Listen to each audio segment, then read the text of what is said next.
والنجم اذا هوى ما ضل صاحبكم وما غوى وما ينطق عن الهوى ان هو الا وحی یوحى صدق اللہ العظیم۔ آج جو ہے 27واں پارہ مکمل پڑھا گیا ہے۔ 27ویں پارے میں سورہ نجم ہے۔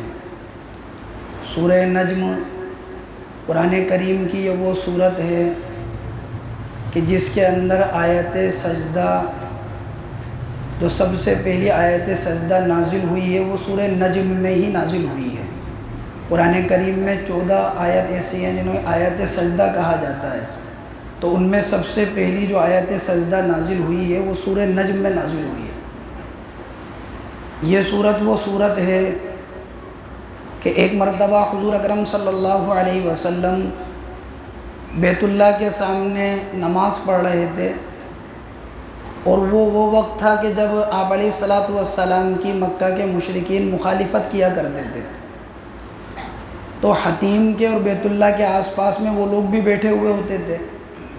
آپ علیہ الصلاۃ والسلام نماز پڑھ رہے ہیں، نماز میں یہی صورت تلاوت کر رہے تھے آپ، والنجم اذا هوى ما ضل صاحبكم وما غوى وما ينطق عن الهوى ان هو الا وحی یوحى، کہ محمد صلی اللہ علیہ وسلم جو ہیں وہ راستے سے بھٹکے ہوئے نہیں ہیں۔ آپ علیہ الصلاۃ والسلام نعوذ باللہ آپ راستے سے ہٹے ہوئے نہیں ہیں۔ آپ جو بات کہتے ہیں وہ آپ اپنے من سے نہیں کہتے ہیں، بلکہ اللہ کی طرف سے وہ وحی کی جاتی ہے۔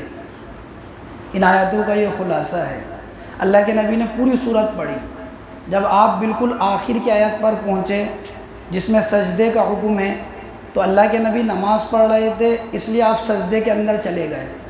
تو مکہ کے جو لوگ بیٹھے ہوئے تھے، ماننے والے اور نہیں ماننے والے، ماننے والے آپ کی آیت کو سن کر وہ بھی سجدے میں چلے گئے، اور جو لوگ مکہ کے اندر اللہ کے نبی کا انکار کرتے تھے، جب قرآن سنا تو قرآن نے ان کے دل پر ایسا اثر کیا کہ وہ باوجود اللہ کے منکر تھے، اپنے آپ کو روک نہیں سکے، وہ بھی سجدے میں چلے گئے۔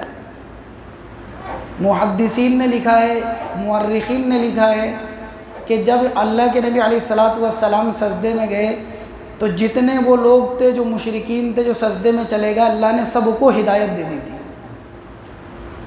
سوائے 3 آدمی، اور بعض روایتوں سے متعلق ہے کہ 1 آدمی۔ بعض روایتوں میں آتا ہے کہ 3 آدمی تھے، ولید، امیہ، عتبہ، یہ 3 تھے، یہ تینوں سجدے میں نہیں گئے، مٹی اٹھا کر اپنے ماتھے پہ لگا لی۔ اور بعض میں آتا ہے کہ 1 آدمی سجدے میں نہیں گیا تھا، اس نے اکڑ کی وجہ سے مٹی کو اٹھا کر سر پہ لگا لیا، سجدے میں جانا گوارا نہیں کیا۔ عبداللہ ابن مسعود رضی اللہ عنہ فرماتے ہیں میں نے اس آدمی کو کفر پر مرتے ہوئے دیکھا، اور جتنے چلے گئے تھے اللہ نے ان سب کو ہدایت دے دی۔ تو آیت سجدہ سب سے پہلی صورت کے اندر نازل ہوئی۔ قرآن کریم میں 14 آیت ہیں جنہیں آیت سجدہ کہا جاتا ہے۔ یہ جو سجدہ تلاوت کی جو آیت ہوتی ہیں، ان کو جب پڑھا جاتا ہے تو حکم ہے کہ سجدہ کرے اللہ کو، اور یہ سجدہ کرنا واجب ہوتا ہے۔ اس کے اندر سجدے کا طریقہ یہ ہوتا ہے کہ آدمی قبلہ رخ باوضو ہو کر اللہ اکبر کہتا ہوا سجدے کے اندر چلا جائے، سجدے کی تسبیح کو پڑھے، پھر اللہ اکبر کہتا ہوا بیٹھ جائے یا کھڑا ہو جائے۔ یہ 14 سجدے بیٹھ کر بھی کیے جا سکتے ہیں، ایک ساتھ بھی کیے جا سکتے ہیں، الگ الگ بھی کیے جا سکتے ہیں، کھڑے ہو کر بھی کیے جا سکتے ہیں۔ کھڑے ہونے سے مراد وہی ہے کہ کھڑے ہو کر اللہ اکبر کہہ کے سجدے میں چلا جائے۔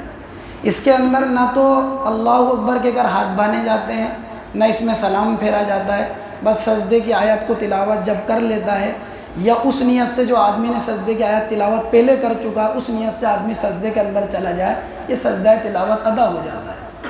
سجدہ تلاوت ادا کرنے کا وقت 3 وقتوں کے علاوہ کسی بھی وقت میں کر سکتے ہیں۔ سورج کے غروب ہونے کے وقت، سورج کے نکلنے کے وقت، اور زوال آفتاب کے وقت، ان 3 وقت کے اندر نہیں کر سکتے، باقی اس کے علاوہ کسی بھی وقت میں کرتے ہیں۔ بہت سے لوگ معلوم کرتے ہیں کہ عصر کے بعد کر سکتے ہیں یا نہیں۔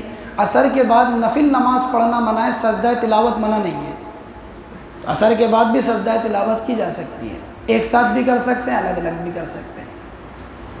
دوسری بات، اللہ رب العزت نے اسی 27ویں پارے کے اندر ایک سورت نازل فرمائی، سورۃ الواقعہ، اذا وقعت الواقعہ لیس لوقعتها کاذبہ، کہ جو واقع ہونے والی چیز ہے وہ تو واقع ہو کر رہے گی، اور اس کے واقع ہونے کو کوئی جھٹلا نہیں سکتا، یعنی قیامت۔ اللہ تبارک و تعالی نے یہ جو صورت نازل فرمائی ہے، اس کے اندر جنت کا، جہنم کا، ماننے والوں کا، نہیں ماننے والوں کا، اللہ کی قدرت، اس کی طاقت کا، ان چیزوں کا اللہ تعالیٰ نے تذکرہ کیا ہے۔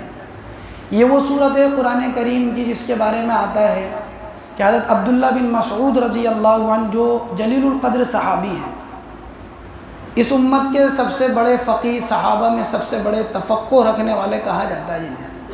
عبداللہ بن مسعود رضی اللہ عنہ وہ صحابی ہیں جو اللہ کے نبی علیہ السلام کے جوتے، تکیہ اور مسواک آپ کے پاس، خود کے پاس رکھا کرتے تھے، جہاں جس چیز کی ضرورت ہوتی تھی پیش کر دیا کرتے تھے، یعنی حضور کے بہت خاص خادم تھے۔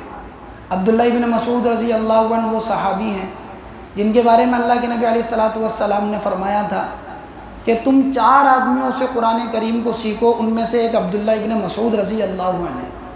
حضرت عبداللہ بن عمر رضی اللہ عنہ فرماتے تھے کہ اللہ کے نبی علیہ السلام نے عبداللہ بن مسعود کے لیے یہ بات ارشاد فرمائی تھی، اس لیے میں ان سے بے پناہ محبت کرتا ہوں۔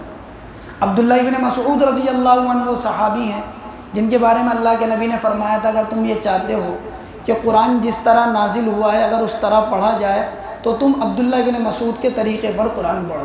بلکہ یہاں تک لکھا ہے ان کے بارے میں کہ حضور اکرم صلی اللہ علیہ وسلم پر قرآن جس طرح نازل ہوا، آپ نے جس طرح پڑھا، آپ کے جانے کے بعد اگر اس طرح کوئی پڑھنے والا موجود تھا تو وہ عبداللہ بن مسعود رضی اللہ عنہ تھے۔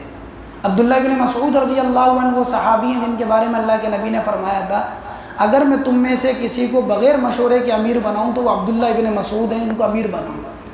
آپ نے عبداللہ بن مسعود رضی اللہ عنہ کے بارے میں فرمایا تھا کہ عبداللہ بن مسعود اگر تم سے کوئی بات کہیں تو تم ان کو سچ جانو۔